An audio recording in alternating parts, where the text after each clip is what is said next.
Bulletin के आगाज में सबसे पहले बात करेंगे गुज़श्ता रोज मेट्रो ट्रैक पर पेश आने वाले हादसे की।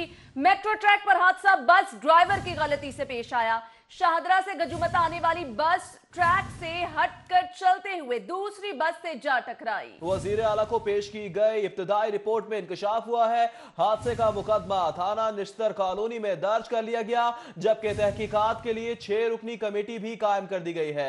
गुजुमता के करीब मेट्रो बसों में तसादुम की इब्तिदाई रिपोर्ट वजीर आला को पेश की गई है, जबकि आपको बताएं उसमें कहा गया है रिपोर्ट में कि फरवरी को सुबह 9:50 पर 2 मेट्रो 25 बसों के दरमियान तसादुम हुआ है, जबकि दोनों मेट्रो बसें मुखालिफ सिमतों से आ रही थी। मजीद यह भी बताया गया है कि हादसा युहानाबाद और दुल्लुखुर्द मेट्रो स्टेशन के दरमियान पेश आया है। जी हां, आपको बताते चलें वजीर आला पंजाब को इब्तिदाई रिपोर्ट जो है वो पेश की गई है, जिसमें इंकशाफ ये हुआ है कि ये हादसा ड्राइवर की गलती की वजह से पेश आया। शाहदरा से गजुमता आने वाले बस ट्रैक से हटकर चलते हुए दूसरी बस से जा टकराई। वजीर आला को पेश की गई इब्तिदाई रिपोर्ट में ये इंकशाफ हुआ है और हादसे का मुकदमा थाना निश्तर कॉलोनी में दर्ज करवा दिया गया है। तहकीकात के लिए 6 रुकनी कमेटी भी कायम कर दी गई है। 6 रुकनी कमेटी कायम की गई है जो कि इस तमाम तर मामले में तहकीकात करेगी। अभी फिलहाल जो रिपोर्ट वजीर आला को पेश की गई है उसमें यह चीज सामने आई है कि मेट्रो ट्रैक पर हादसा बस ड्राइवर की गलती की वजह से पेश आया है। शाहदरा से गजुबता आने वाली बस ट्रैक से हटकर चलते हुए दूसरी बस से जा टकराई, जिसकी वजह से यह अफसोसनाक हादसा पेश आया। जी हां, आपको बताएं कि वजीर आला को पेश की गई इब्तिदाई रिपोर्ट में इंकशाफ हुआ है, जबकि हादसे का मुकदमा थाना निश्तर कॉलोनी में दर्ज कर लिया गया है और इस हवाले से मजीद तहकीकात के लिए 6 रुकनी कमेटी भी कायम कर दी गई है। गुजुमता के करीब मेट्रो बसों में तसादुम की इब्तिदाई रिपोर्ट वजीर आला को पेश की गई, जिसमें यह कहा गया कि फरवरी को सुबह 9:50 पर 2 मेट्रो बसों के दरमियान तसादुम ड्राइवर की वजह से हुआ।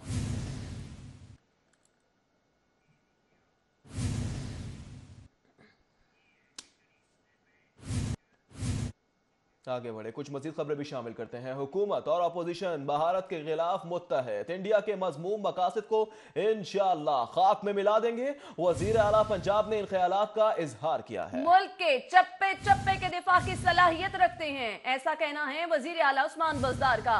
आपको बताएं कि राजा बशारत कहते हैं किसी भी जारियत पर मुंह तोड़ जवाब दिया जाएगा। पाकिस्तानी फौज ने कार्रवाई की तो भारतीय दुम दबाकर भाग जाएंगे। पाकिस्तानी शाहीनों ने दुश्मन को हमेशा की तरह मुंह तोड़ जवाब दिया। गवर्नर पंजाब की जानिब से इस मामले पर ऐसा कहा गया। बिल्कुल, आपको बताया गवर्नर पंजाब ने ट्वीट में मजीद कहा कि अक़वाम मुत्तहिदा को दरानंदाजी की कोशिशों का नोटिस लेना चाहिए। भारत ने जंग शुरू की तो नई दिल्ली पर पाकिस्तान का परचम लहराया जाएगा। इस हवाले से आपको बताया अपोजिशन लीडर शहबाज शरीफ का बयान भी सामने आया है। मुत्तहिद हो गई है हुकूमत और अपोजिशन, एक भारत के खिलाफ और भारतीय क़यादत होश के नाखून ले। पाकिस्तान के अमन पसंदी को कमजोरी समझना संगीन गलती साबित होगी। शहबाज शरीफ ने भी इन ख्यालात का इजहार किया है। पाकिस्तान हुकूमत और ऑपोजिशन भारत के खिलाफ मुत्तहिद हैं और इंडिया के मजमूम मकासद को इंशाअल्लाह खाक में मिला देंगे। वजीर आला पंजाब की जानिब से इन ख्यालात का इजहार किया गया। सरदार उस्मान बज़दार कहते हैं मुल्क के चप्पे चप्पे के दिफा की सलाहियत रखते हैं, जबकि राजा बशारत कहते हैं किसी भी जारियत पर मुंह तोड़ जवाब दिया जाएगा। उनका मजीद कहना था पाकिस्तानी फौज ने कार्रवाई की तो भारतीय दुम दबाकर भाग जाएंगे। पाकिस्तानी शाहीनों ने हमेशा दुश्मन को मुंह तोड़ जवाब दिया और इस दफा भी मुंह तोड़ जवाब दिया जाएगा। गवर्नर पंजाब की जानिब से ऐसा कहा गया। बिल्कुल, आपको बताया गवर्नर पंजाब ने ट्वीट में मजीद ये भी कहा कि अक़वाम मुत्तहिदा को दरानंदाजी की कोशिशों का नोटिस लेना चाहिए। भारत ने जंग शुरू की तो नई दिल्ली पर पाकिस्तान का परचम लहराएंगे। इस हवाले से राजा बिशारत ने क्या कहा, आपको सुनाते हैं। मैं पाकिस्तानी कौम की जानिब से वाज़े करना चाहता हूँ भारत पर कि पाकिस्तानी कौम इस वक्त मुत्तहिद कौम है, बैरूनी जारियत का मुकाबला रखने की ज़बरदस्त सलाहियत रखते हैं और भारत को किसी गलत फहमी में नहीं रहना चाहिए। ये बारहा पाकिस्तानी क़यादत, पाकिस्तान की सिविल और मिलिट्री क़यादत, पाकिस्तान के वज़ीर आज़म दो टोक इस बात का ऐलान कर चुके हैं कि भारत को किसी गलत फहमी में नहीं रहना चाहिए।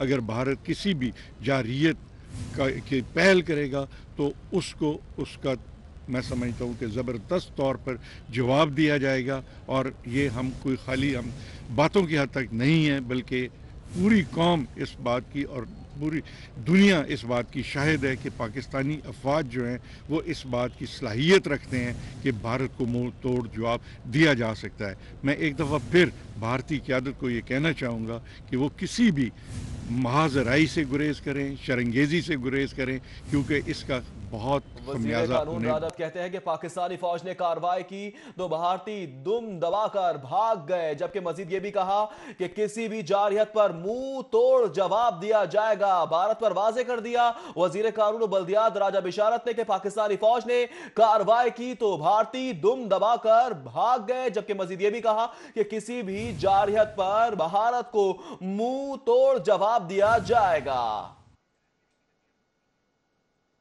पाकिस्तानी फौज ने कार्रवाई की तो भारतीय दुम दबाकर भाग गए। राजा बशारत ने इन ख्यालात का इजहार किया है। आपको बताएं यह भी कहा गया कि किसी भी जारहियत पर मुंह तोड़ जवाब दिया जाएगा, जबकि आपको बताएंगे उस्मान बुज़ार ने भी यही कहा कि मुल्क के चप्पे चप्पे की दिफा की सलाहियत रखते हैं, जबकि राजा बशारत कहते हैं कि किसी भी जारहियत पर मुंह तोड़ जवाब दिया जाएगा। पाकिस्तानी फौज ने कार्रवाई की तो भारतीय दुम दबाकर भाग गए। और अब कुछ अदालती कार्रवाइयां शामिल करते हैं। लाहौर हाई कोर्ट से स्टील सेक्टर के लिए अहम खबर है। हाई कोर्ट ने इंपोर्ट पर अदाशुदा सेल्स टैक्स की मुकम्मल एडजस्टमेंट की इजाजत दे दी है। जस्टिस शाहिद करीम ने मुगल स्टील लिमिटेड की दरख्वास्त पर हतमी फैसला जारी कर दिया। दरख्वास्त गुजार की जानिब से मोहम्मद मोहसन वर्क एडवोकेट पेश किया समय दीगर को फरीक बनाया गया है। हाई कोर्ट से आपको खबर दे रहे हैं, जहां पर स्टील सेक्टर के लिए अहम खबर यह है कि हाई कोर्ट ने इंपोर्ट पर अदाशुदा सेल्स टैक्स की मुकम्मल एडजस्टमेंट की इजाजत दे दी है। जस्टिस शाहिद करीम ने मुगल स्टील लिमिटेड की दरख्वास्त पर हतमी फैसला जारी कर दिया।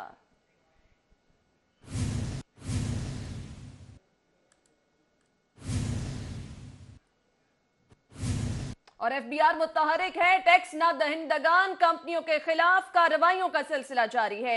एफबीआर ने कैवरी ग्राउंड कैंट में वाक़े केन प्रोसेसिंग प्राइवेट लिमिटेड कंपनी के बैंक अकाउंट मुंजमद कर दिए हैं। बिल्कुल आपको बताएंगे एफबीआर इन एक्शन है। टैक्स न दहिंदा कंपनियों के खिलाफ एफबीआर की कार्रवाइयां जारी हैं। एफबीआर ने कैवलरी ग्राउंड कैंट में वाक़े can processing private limited company के बैंक अकाउंट्स मुंजमद कर दिए हैं। सवाल से मजीद तफसीलात जानेंगे रिजवान नकवी से। रिजवान नकवी बताएगा, अकाउंट्स मुंजमद किए गए हैं, रिकवरी कितनी की गई? जी बिल्कुल, एफबीआर ने टैक्स बकायाजात अदा न करने वाली कंपनियों के खिलाफ कार्रवाइयां तेज कर दी हैं। एफबीआर की टीम ने आज कैवलरी में वाक़े can processing private limited company के बैंक अकाउंट्स मुलविन कर दिए हैं। एफबीआर हुकाम के मुताबिक कैन प्रोसेसिंग कंपनी जो कि शुगर मिल्स के इक्विपमेंट्स का मशीनरी की ट्रेडिंग करती है, उसके ज़िम्मे साल 2016 के ऑडिट के बाद जो है वो 13 करोड़ 90 लाख रुपए टैक्स आयद किया गया था, जबकि कंपनी को बार बार नोटिस भेजे गए थे। उसके बावजूद can processing private limited company जो है वो एफबीआर को टैक्स की अदायगी नहीं कर रही थी, जिस पे आज एफबीआर की टीम ने can processing private limited company के बैंक अकाउंट्स मुलविन कर दिए हैं और बैंक अकाउंट से 1.5 करोड़ रुपए की रिकवरी कर ली गई है। एफबीआर की टीम ने एडिशनल कमिश्नर नुमान मलिक की सरबराही में कार्रवाई की है, जबकि एफबीआर की रिकवरी टीम में असिस्टेंट कमिश्नर अली नूर और inspector inland revenue Aftab Basra शामिल थे। एफबीआर हुकाम का कहना है कि कैन प्रोसेसिंग से बकिया रकम के लिए भी कार्रवाई। जी ठीक है रिजवान नकवी, आपका बहुत शुक्रिया। और अब किसानों के लिए पैगाम आया है महकमा दाखिला की जानिब से। महकमा दाखिला ने वक्त से कबल कपास की काश्त पर पाबंदी आयद कर दी है। वक्त से कबल कपास की काश्त पर दफा 144 नाफिज कर दी गई है। फरवरी और मार्च में कपास की काश्त नहीं की जा सकती। 1 अप्रैल के बाद कपास की काश्त की जा सकती है, महकमा दाखिला की जानिब से ऐसा कहा गया है। जबकि महकमा दाखिला का मजीद कहना है कपास की फसल को कीड़ों से महफूज रखने के लिए यह फैसला अमल में लाया गया है। महकमा दाखिला ने वक्त से कबल कपास की काश्त पर पाबंदी आयद कर दी है। और आपको बताएं कि वक्त से कबल कपास की काश्त पर दफा 144 नाफिज की गई है। महकमा दाखिला का कहना है फरवरी और मार्च में कपास की काश्त नहीं हो सकी। 1 अप्रैल के बाद कपास की काश्त की जा सकती है। कपास की फसल को कीड़ों से महफूज रखने के लिए यह फैसला किया गया।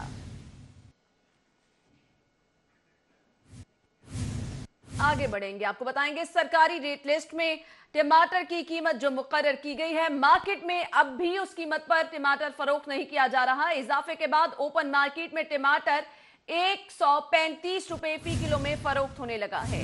जी हां, टमाटरों को आग आज भी लगी हुई है। सरकारी रेट लिस्ट में जो टमाटरों के रेट दिए गए हैं उसमें बिल्कुल भी फरोख्त नहीं किए जा रहे हैं। इजाफे के बाद ओपन मार्केट में टमाटर 135 रुपए फी किलो में फरोख्त होने लगा है। हमारे साथ मौजूद हैं फरहान जामीन से मजीद जानेंगे। फरहान जामीन बताएगा क्या तफसीलात हैं, इंतजामिया क्या कर रही है, टमाटरों को आग लगी हुई है, कौन बुझाएगा इस आग को?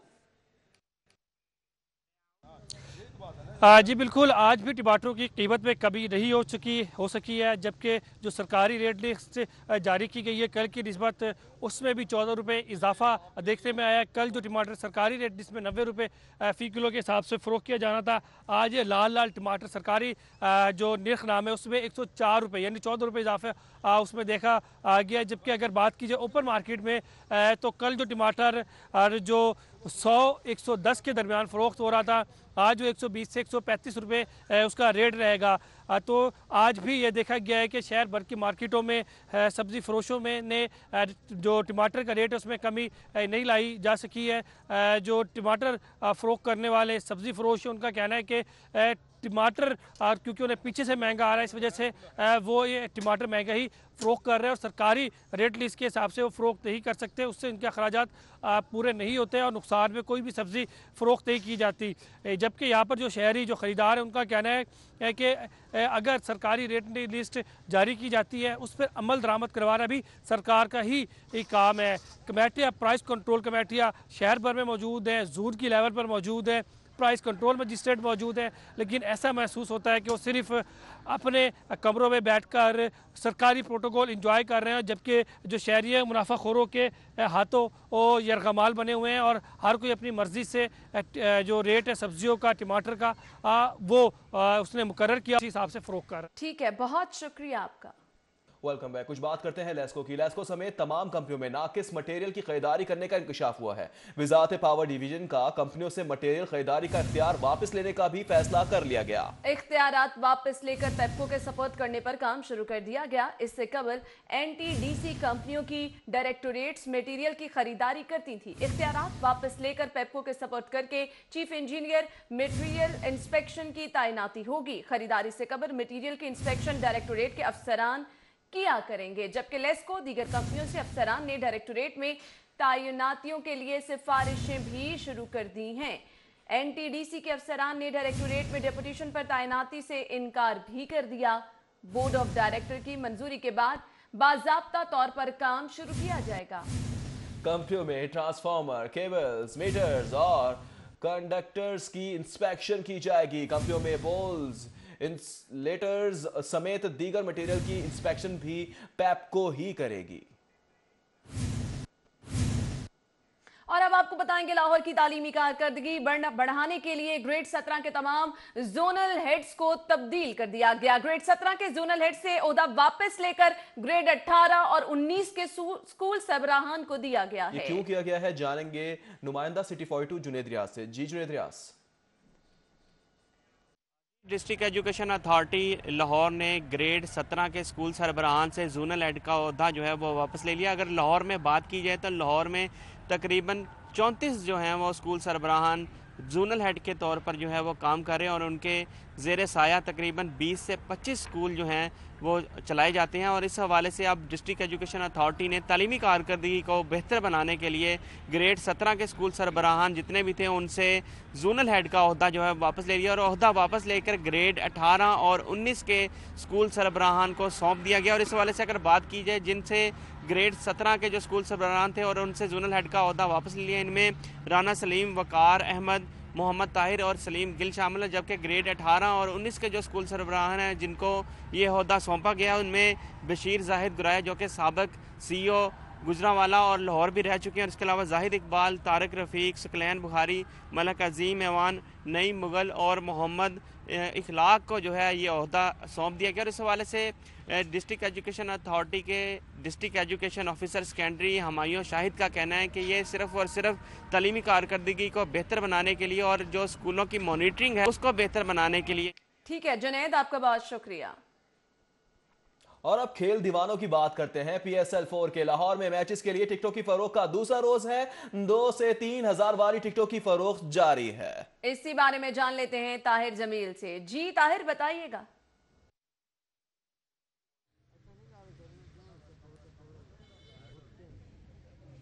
जी बिल्कुल, PSL 4 का जुनून बरकरार है और लाहौर ये इसके लिए बेताबी से इंतज़ार कर रहे थे, लेकिन अब चूंकि ये लम्हा आन पहुंचा है तो मुख्तलिफ जो पॉइंट्स बने हैं, कोरियर कंपनी के मुख्तलिफ जो सेंटर्स हैं वहाँ से टिकटें मिल रही हैं, लेकिन 500 और 1000 वाली टिकटें जैसे कि नायाब ही हो गई हैं, कहीं नहीं मिल रही और शहरी इस वजह से शदीद मायूस है। 2 और 3000 वाली टिकटें तो दस्तयाब हैं, लेकिन वहाँ पर रश इंतहाई कम है, कम तादाद में लोग आ रहे हैं और वो वाली टिकटें खरीद रहे हैं। लेकिन 500 और 1000 वाली टिकटों के लिए शहरी यहाँ से सुबह से ही मौजूद थे, ये सेंटर खुलने से पहले ही यहाँ इसके बाद उन्होंने डेरे जमाए हुए थे, लेकिन अब जब पता चला है तो ये लोग इंतहाई मायूस हुए हैं। कुछ शहरी ऐसे भी हैं जो दूसरे शहरों से आए हैं टिकटें खरीदने, लेकिन वो भी हमें मायूस नजर आते हैं। शहरियों से ही बात करते हैं। अच्छा भाई बताएं, आप कब से यहाँ पर मौजूद थे और क्या टिकटें मिली आपको? अस्सलाम वालेकुम, मैं इधर सुबह 4:30 बजे से मौजूद हूँ। मुझे अभी तक कोई टिकट नहीं मिली और मैं अब PCB बोर्ड से दरख्वास्त करता हूँ कि हमें टिकट इधर प्रवास की जाए, हमें मिलनी चाहिए।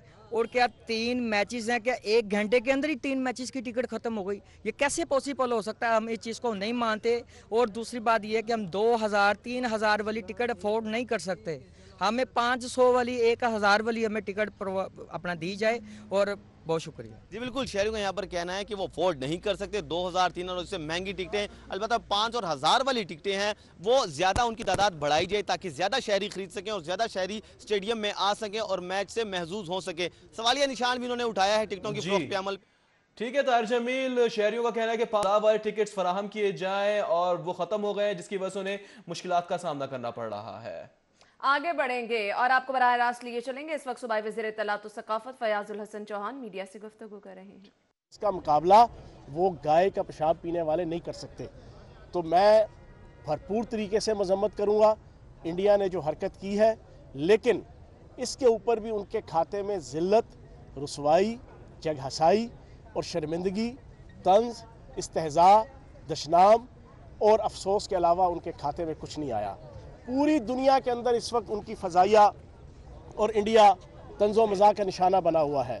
उनकी अपनी वजारत दफ़ा ने कह दिया है कि हम तो जानते ही नहीं है कि कोई ऐसा एयर स्ट्राइक हुई भी है कि नहीं हुई है। तो जिस तरह सर्जिकल स्ट्राइक आज से 2 साल पहले उनका तंज़ो मज़ाक का शिकार हो गई थी, बिल्कुल इसी तरीके से अब उनकी एयर स्ट्राइक भी जो है वो तंज़ो मज़ाक का शिकार हुई है। और एक चीज़ और मैं आपके सामने रख दूँ, वज़ीर आज़म पाकिस्तान इमरान खान साहब ने एक जुर्रतमंद और पुरअमन लीडर होने की हैसियत से बड़ा क्लियर कट मैसेज उनको दिया था कि हम जंग नहीं चाहते, हम अमन चाहते हैं, हम पुरअमन लोग हैं, हम पुरअमन मुल्क हैं, हम दहशतगर्द मुल्क नहीं हैं। लेकिन उसका नाजायज़ फ़ायदा उठाया मोदी सरकार ने। वजह उसकी क्या है कि मोदी जो है सिर्फ़ और सिर्फ अपना इलेक्शन जीतने के लिए, जो इलेक्शन इनका उनके सर पे खड़ा है, वो इस किस्म की हरकत कर रहा है और जंगी जुनून के अंदर पूरी इस खित्ते को जो है वो जंगी जुनून का जो है वो शिकार कर रहा है।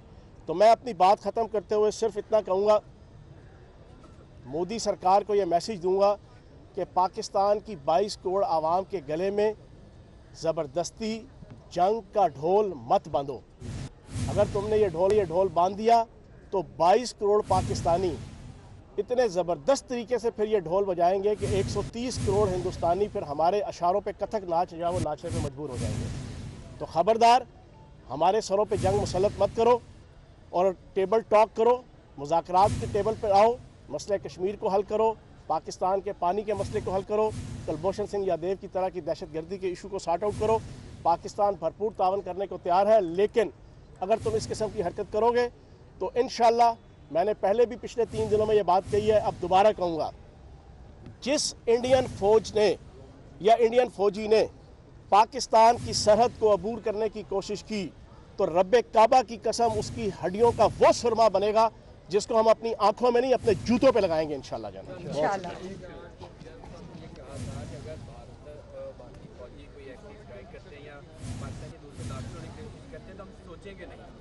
अब ISPR की तरफ से इस बात की तस्दीक कर दी गई कि वो आए हैं पाकिस्तान।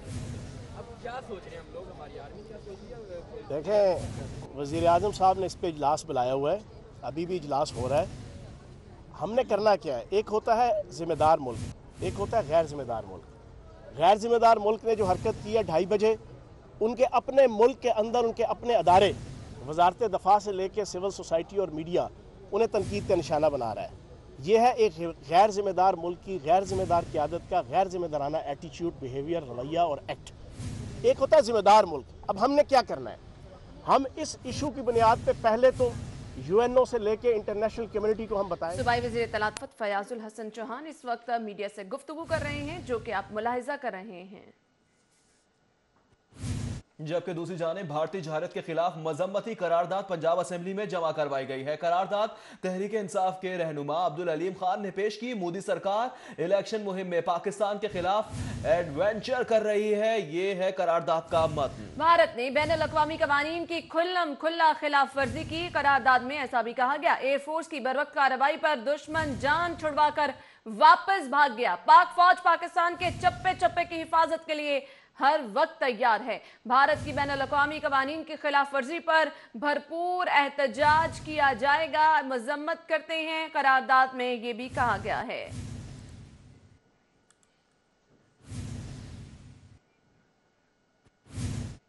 आगे बढ़ेंगे, आपको बताएंगे चौधरी शुजात ऐसा कहते हैं कि पाकिस्तान दिफाई सलाहियतों से माला माल है, पूरी कौम अफवाज पाकिस्तान के शाना पेशाना खड़ी है। जबकि मजीद चौधरी बरादरान ने यह भी कहा कि भारत ने हमेशा पाकिस्तान से दुश्मनी की है। चौधरी शुजात हुसैन ने कहा, जबकि परवेज इलाही ने यह भी कहा कि मोदी इलेक्शन जीतने के लिए ओछे हटकंडों पर उतर आए हैं। आपको बता रहे हैं चौधरी बरादरान भी मैदान में आ गए हैं। भारत के खिलाफ पाकिस्तान दिफाई सलाहियतों से माला माल है, जबकि यह भी कहा पूरी कौम आज पाकिस्तान के साथ शाना बशाना खड़ी है। भारत ने हमेशा पाकिस्तान से दुश्मनी की है। मोदी इलेक्शन जीतने के लिए ओछे हटकंडों पर उतर आया है। परवेज इलाही ने भी इन ख्यालात का इजहार किया है।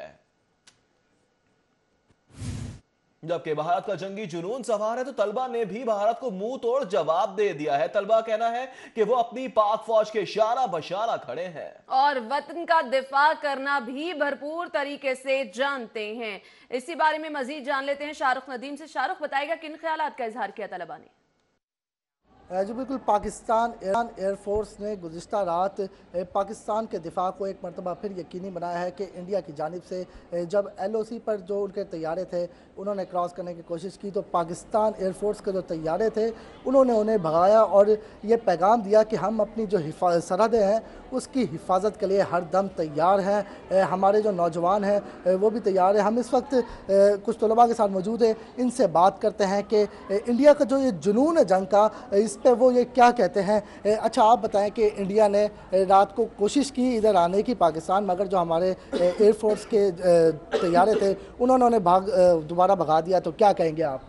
देखिए जी, इंडिया ने बिल्कुल बुज़दिलाना हरकत की है, ठीक है, रात के इस टाइम पे किया। और हम दाद देते हैं अपनी पाकिस्तान एयरफोर्स को, जिन्होंने मतलब रात के अंधेरे में, रात के टाइम भी जो है वो होशियारी का सामना करते हुए उनके जहाज़ों को गिरा दिया।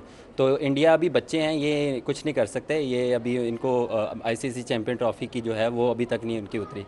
तो उम्मीद रखते हैं कि ये आगे आज के बाद दोबारा नहीं ये हरकत करेंगे।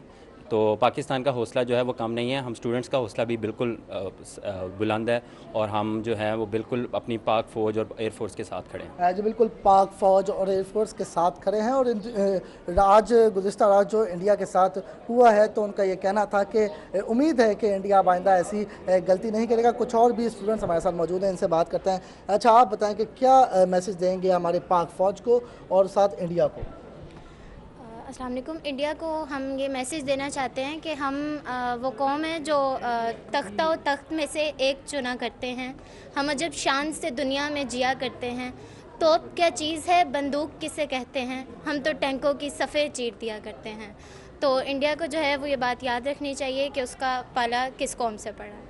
ठीक है जी, बिल्कुल, इंडिया को ये बात याद रखनी चाहिए कि किस कौम से उसका पाला पड़ा है, जो या तो तख्त लेती है या फिर तख्ता। कुछ और भी स्टूडेंट्स हमारे साथ मौजूद हैं, इनसे बात करते हैं। अच्छा, आप बताएं कि क्या मैसेज देंगे इंडिया जो आजकल इस जुनून में मुब्तला है कि वो पाकिस्तान के साथ जंग करेगा?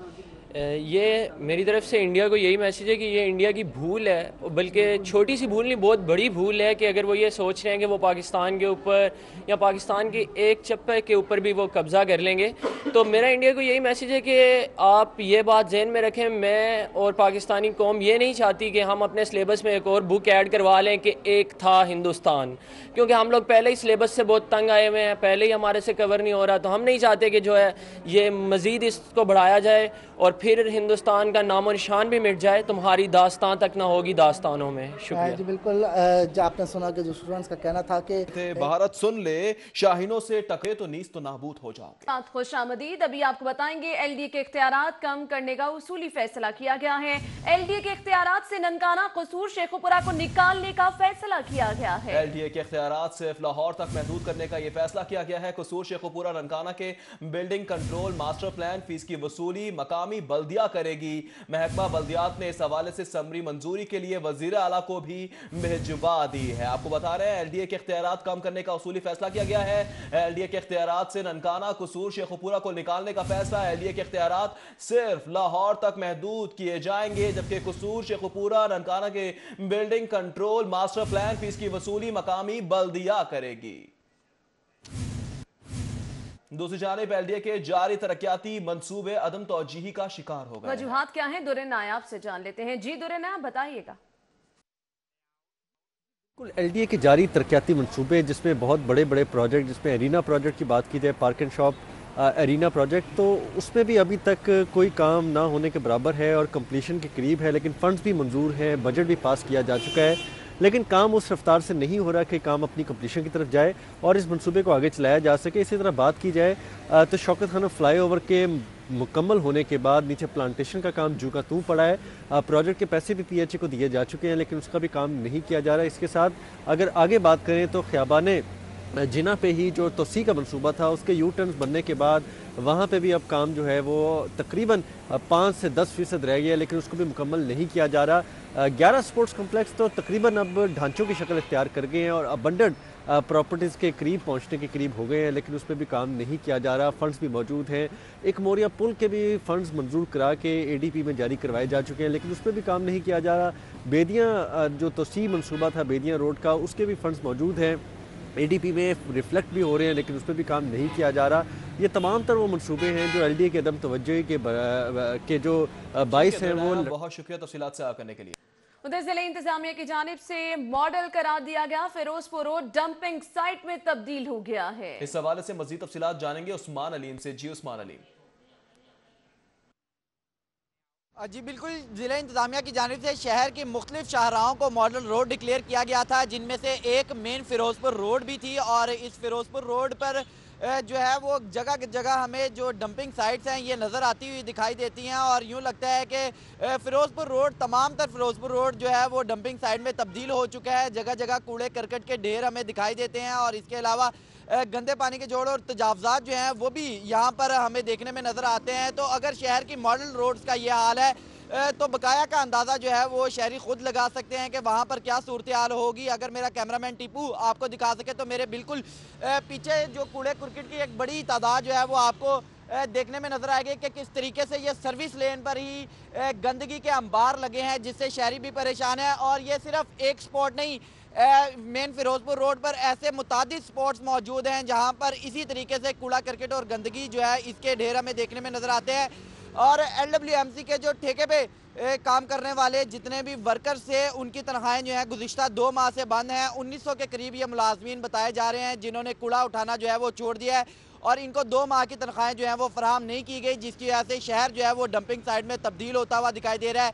शहर के मुतादिद स्पॉट्स, चाहे वो मॉडल शाहराहें हों या आम शाहराहें हों, जगह जगह कूड़े और गंदगी के अंबार हमें दिखाई देते हैं। इसी तरह मेन फिरोजपुर रोड के भी मुख्तलिफ स्पॉट्स पर इसी तरीके से गंदगी के अंबार हैं, जबकि कगों पर जो है। उस्मान, क्या सूरत हाल है आप बता रहे थे, शुक्रिया आपका। अभी आपको बराह रास्त ले चलेंगे। गवर्नर पंजाब चौधरी मोहम्मद सरवर इस वक्त कॉन्वोकेशन की तकरीब से खिताब कर रहे हैं।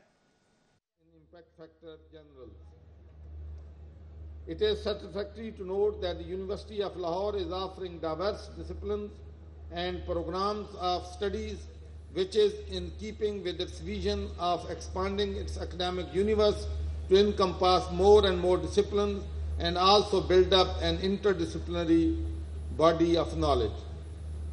However, I would like to encourage the administration of the University of Lahore to continue with its efforts to increase the number of its PhD programs for the benefit of both its own graduates and graduates from other universities, in addition to support extension of its research activities focusing technological adoption and innovation in Pakistan, which will help accelerate economic growth and human development. Governor Punjab Chaudhry Mohammad Sarwar convocation की तकरीब से खिताब कर रहे थे।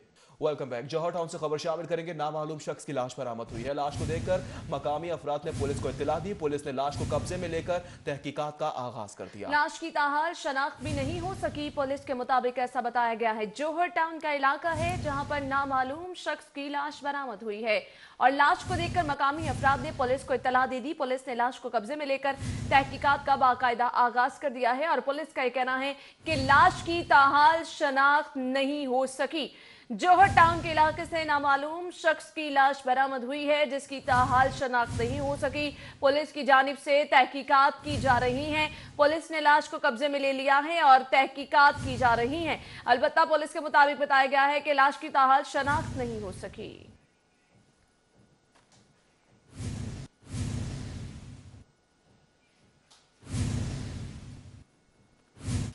और अभी आपको बताएंगे लाहौर चैम्बर ऑफ कॉमर्स में प्लास्टिक इंडस्ट्री का अहम इजलास की सदारत साबिक नायब सदर महमूद गजनवी कर रहे हैं। इस इजलास का अहवाल जानेंगे शहजाद खान अब्दाली से। जी शहजाद खान।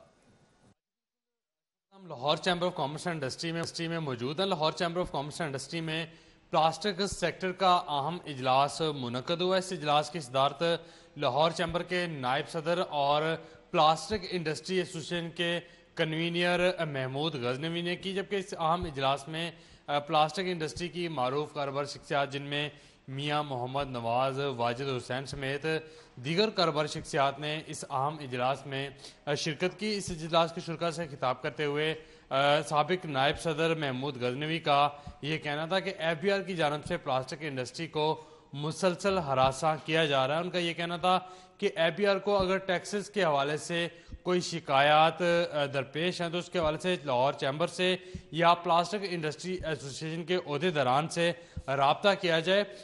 प्लास्टिक इंडस्ट्री जो है वो FBR की टैक्स वसूली की कोशिशों की मुकम्मल तौर पर हमायत करती है, लेकिन प्लास्टिक इंडस्ट्री को हरासा किया जाना काबिल अफसोस है। इसके अलावा उनका ये भी कहना था कि कस्टम और दीगर महकमों की जानब से जो छापे मारे जा रहे हैं इससे कारोबारी सरगर्मियों पर मनफी असरात मुरतब हो रहे हैं। इस मौके पर गुफ्तगू करते हुए प्लास्टिक इंडस्ट्री की मारूफ कारोबारी शख्सियात वाजिद हुसैन और मियां मोहम्मद खान, बहुत शुक्रिया। इंडस्ट्री का अहम इजलास का अहवाल बता रहे थे। आपका बहुत शुक्रिया। अब तक के लिए इतना ही। देखते रहिए सिटी 40।